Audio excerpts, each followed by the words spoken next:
సూర్యాపేట పట్టణం 38వ వార్డులో కాంగ్రెస్ పార్టీ బలపరిచిన అభ్యర్థి వైఎల్ఎన్ గౌడ్ ఇంటింటి ప్రచారాన్ని నిర్వహించారు. అభివృద్ధి లక్ష్యంగా పనిచేస్తానని, పనిలో ఎలాంటి రాజీ ఉండదని ప్రజలకు హామీ ఇచ్చారు. సూర్యాపేట పట్టణం 38వ వార్డు కాంగ్రెస్ పార్టీ అభ్యర్థిగా వైఎల్ఎన్ గౌడ్ ఆదివారం ఇంటింటి ప్రచారం చేపట్టారు. ఈ సందర్భంగా ఆయన మాట్లాడుతూ తన జీవితం కాంగ్రెస్ పార్టీకి అంకితమని తెలిపారు.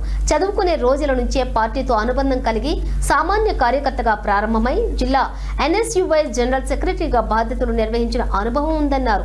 మాజీ కౌన్సిలర్ గా ప్రజాసేవలో అనుభవం ఉందని, అదే అనుభవంతో వార్డు అభివృద్ధికి కృషి చేస్తానని చెప్పారు. కాంగ్రెస్ పార్టీకి ఎనలేని సేవలు అందించాలన్న లక్ష్యంతోనే ప్రజల ముందుకు వచ్చానన్నారు. తనకు టికెట్ కేటాయించిన రామరెడ్డి సర్వోత్తమరెడ్డి, వ్యవసాయ market committee chairman Koppula Venareddy, అలాగే రాష్ట్ర కాంగ్రెస్ నాయకులు పోతు భాస్కర్లకు కృతజ్ఞతలు తెలిపారు.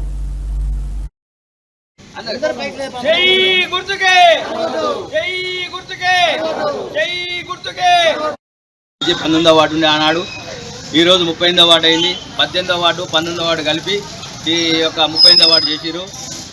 నేను ఆనాడు కూడా మంచి అభివృద్ధి కార్యక్రమాలు వార్డులో సీసీ రోడ్లు అయితేంది, డ్రైనేజీలు అయితేంది, తర్వాత నల్లాలు అయితేంది, రేషన్ కార్డులు అయితేంది, అన్ని విధాలు అందరికీ ఎల్లవేళలా ఉండి పనిచేసిన నేను ఈరోజు 38వ వార్డు నుంచి అభ్యర్థిగా ఇచ్చినటువంటి మా పార్టీ అధినేతలు దామోదరెడ్డి సర్వోత్తమరెడ్డి గారికి, మరియు కొప్పుల వేణారెడ్డి గారికి, భాస్కర్ గారికి, మరియు జిల్లా అధ్యక్షుడు నర్సన్న గారికి అందరికీ నా హృదయపూర్వక నమస్కారాలు తెలియజేస్తున్నా.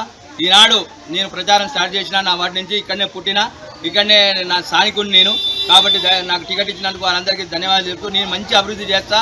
కాంగ్రెస్ గవర్నమెంట్ ఉంది, అన్ని పథకాలు మంచిగా ఉన్నాయి. పథకాలన్నీ అందరి ప్రజలకు చేరవేసే విధంగా నాయకత్వంతో ఎవరైనా మొత్తం నేను అందరి కాడికి పోయి ప్రతి ఒక్కరికి పనులు అభివృద్ధి కార్యక్రమం చేపడతానని మనస్ఫూర్తిగా దేవుని ప్రమాణంగా చేస్తున్నాను.